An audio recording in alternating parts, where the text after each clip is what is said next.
कौन सी स्त्रियां अपने पति की आयु कम करती हैं? कौन से पुरुष जवानी में ही छोड़कर चले जाते हैं? जय श्री कृष्ण मित्रों, स्वागत है आप सभी का गोपेश ज्ञान यूट्यूब चैनल में। आज मैं आपके लिए बहुत ही काम की जानकारी लेकर आया हूं। प्रिय बंधुओं, आज हम इसी विषय पर बात करेंगे इस वीडियो के माध्यम से। पहले समझते हैं कि मनुष्य को सुबह उठने के साथ ही किन किन बातों का ध्यान रखना चाहिए, कौन सा कर्म निषिद्ध है और कौन सा कर्म करने योग्य, कौन से कर्म शुभ फल प्रदान करने वाले होते हैं और कौन से कर्म दरिद्रता लाने वाले, कौन से कर्म करने से लक्ष्मी का आगमन होता है और किन कर्मों से लक्ष्मी नष्ट हो जाती है। सबसे पहले सुबह सुबह जब हम सोकर उठते हैं तो सबसे पहले हमारा हाथ दर्पण की ओर जाता है। हम अपने आप को शीशे में देखना चाहते हैं कि हमारा मुख कैसा है, बाल कैसे हैं, क्योंकि शीशा आपके दोषों को दिखा देता है और शीशा देखना भी चाहिए। हर मनुष्य को अपने दोषों को देखते रहना चाहिए, जिससे कि वो अपने आप को सुधार सके और अपने अंदर के दोषों को नष्ट कर सके, उन्हें निकाल फेंक सके। परंतु यह काम उसे सुबह सुबह उठकर सर्वप्रथम नहीं करना चाहिए। जो लोग उठते ही शीशा देखने लगते हैं, उनके लिए यह काम शुभ फल देने वाला नहीं होता है। जब हम सुबह सुबह अपने चेहरे को शीशे में देखते हैं तो हमारे अंदर नकारात्मकता भर जाती है, जिससे वो दिन भर ऊर्जावान नहीं रह पाता है। इससे उसके कार्य पर भी असर पड़ता है और वो किसी कार्य में अपने आप को सफल नहीं देख पाता। इसलिए सुबह सुबह शीशा नहीं देखना चाहिए और खास करके फूटा हुआ शीशा तो कभी नहीं देखना चाहिए। फूटा हुआ शीशा देखना अशुभ माना गया है। टूटे फूटे दर्पण को घर में भी नहीं रखना चाहिए। दूसरी बात ध्यान रखने योग्य यह है कि सुबह सुबह जब सूर्य निकलता है तो सूर्य की रोशनी जब हमारे ऊपर पड़ती है तो हमारे शरीर की परछाई बहुत लंबी हो जाती है, जिसे हम लोग बड़े ध्यान से देखने लगते हैं। यह काम भी हमारे लिए नहीं करना चाहिए। सुबह सुबह अपनी ही परछाई को निहारना भी हमारे लिए शुभ फल देने वाला नहीं होता है। भूल कर भी कभी ये गलतियां मत करना। अपनी परछाई को देखने से हमारे अंदर नकारात्मक ऊर्जा बैठ जाती है, हमारे अंदर डर और भ्रम की स्थिति बन जाती है। काली छाया हमारे मन मस्तिष्क पर हावी हो जाती है। हमारे अंदर की सकारात्मक ऊर्जा ठीक से अपना वर्क नहीं कर पाती है, जिससे हमें अपने कार्य में असफल भी होना पड़ सकता है। मानसिक तनाव भी हमारे अंदर भर सकता है। क्रोध का आगमन भी हो सकता है। इसलिए अपनी या किसी दूसरे की परछाई को कभी न देखें। ऐसा करना हमारे लिए बिल्कुल भी शुभ नहीं है। मित्रों, तीसरा काम सुबह उठकर हमें यह नहीं करना चाहिए। जो लोग हिंसा करने वाले हों, छोटे छोटे जीव जंतुओं की हत्या करने वाले हों, जो परस्त्री गमन करने वाले हों, जो स्त्रियां व्यभिचारिणी हों, जो लोग कन्या विक्रय करने वाले हों, जो स्त्री हत्यारा हो, जो गौकसी करने वाले हों, जो स्त्रियां पतियों का अपमान करने वाली हों, जो पुरुष स्त्रियों को बच्चों को अकारण मारने पीटने वाले हों, जो लोग गुरु की निंदा करने वाले हों, जो घरों में फूट डालने वाले हों, ऐसे स्त्री पुरुषों का सुबह सुबह हमें मुख नहीं देखना चाहिए। यदि सुबह सुबह हम ऐसे लोगों को देखते हैं या उनसे बात करते हैं तो हमारे अंदर नकारात्मक ऊर्जा प्रवेश कर जाती है। हमारा दिन अशुभ हो जाता है। उस दिन हमारे बने बनाए काम भी बिगड़ने लगते हैं। हमारे मन में तामसिक भाव उत्पन्न होने लगते हैं। हमारे मन में पूरे दिन वही गंदी दुष्प्रवृत्तियां चलती रहती हैं, जिससे हमारे मनोभाव बिगड़ जाता है। ऐसे लोगों से बचकर रहें और सुबह सुबह तो दूर ही रहें। चौथी चीज है, सुबह सुबह उठते ही किसी को अपशब्द ना बोलें, उसे गाली देकर संबोधित ना करें। उठते ही किसी के प्रति ईर्ष्या द्वेष ना रखें। भले ही आपका शत्रु हो, उस पर भी क्रोध ना करें। जो लोग सुबह उठते ही क्रोध से भर जाते हैं, गालियां देने लगते हैं, मारने पीटने लगते हैं, उनका दिन अशुभ हो जाता है। उन्हें उस दिन कोई शुभ फल प्राप्त नहीं होता। पूरे दिन उनके अंदर नफरत और द्वेष भरा रहता है। इसीलिए उनका काम सफल नहीं हो पाता। प्रिय बंधु, और ध्यान रखने योग्य कुछ बातें ये हैं कि हमें कभी भी अपने घर के दरवाजे की ओर पैर करके नहीं सोना चाहिए। जो लोग घर के दरवाजे की तरफ पैर करके सोते हैं उनके घर में दरिद्रता आ जाती है। माता लक्ष्मी उस घर में कभी प्रवेश नहीं करती हैं। माता लक्ष्मी आपके द्वार से ही वापस लौट जाती हैं।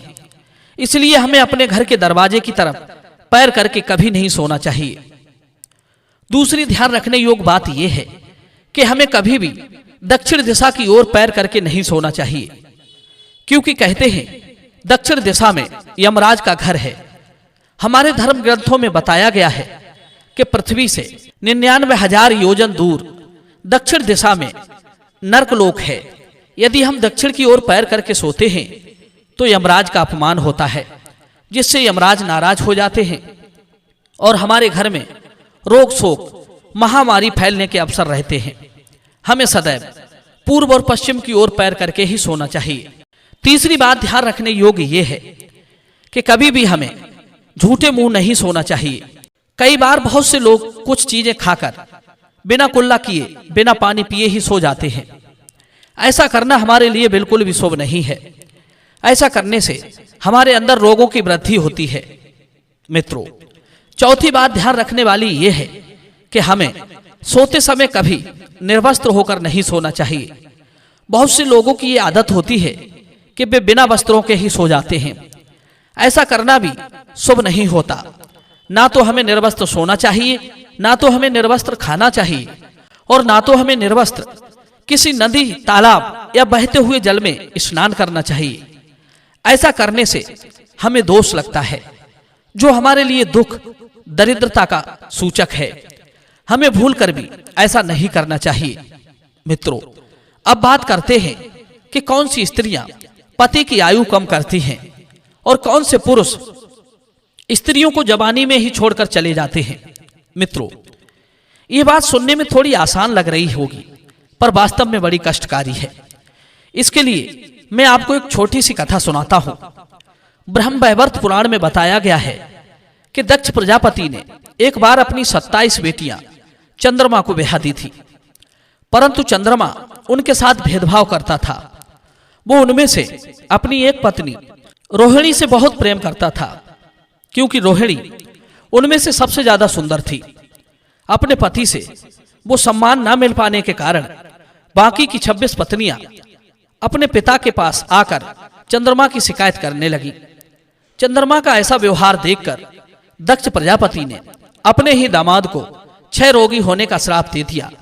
कहते हैं, जो पुरुष अपनी ब्याहता पत्नी के साथ धोखा करता है, उसे पत्नी का सम्मान नहीं देता है, उसे प्रेम सुख नहीं देता है और पर स्त्रियों में लिप्त रहता है या दूसरी स्त्री की इच्छा करता है, उसे चंद्रमा की तरह रोगी बनकर जवानी में ही मरना पड़ता है। चंद्रमा ने तो तप करके शिव जी को मना लिया, इसलिए उसे जीवन दान मिल गया। आप किसको मनाओगे? मित्रों, एक दिन उन्हीं दक्ष कन्याओं ने फिर अपने पिता से दुखी होकर कहा, हे पिताजी, हमने अपने पति की शिकायत आपसे इसलिए की थी ताकि हमें पति का प्रेम मिल सके, परंतु आपने तो उन्हें श्राप देकर हमारा पति ही हमसे छीन लिया। आपके कारण हमारा पति ही हमसे दूर हो जाएगा। तब दक्ष प्रजापति के समझ में आई कि वास्तव में स्त्रियों का नेत्र उनका पति होता है। पति ही स्त्रियों की गति है, पति ही उनका प्राण है, पति ही उनकी संपत्ति है। धर्म, अर्थ, काम और मोक्ष की प्राप्ति है।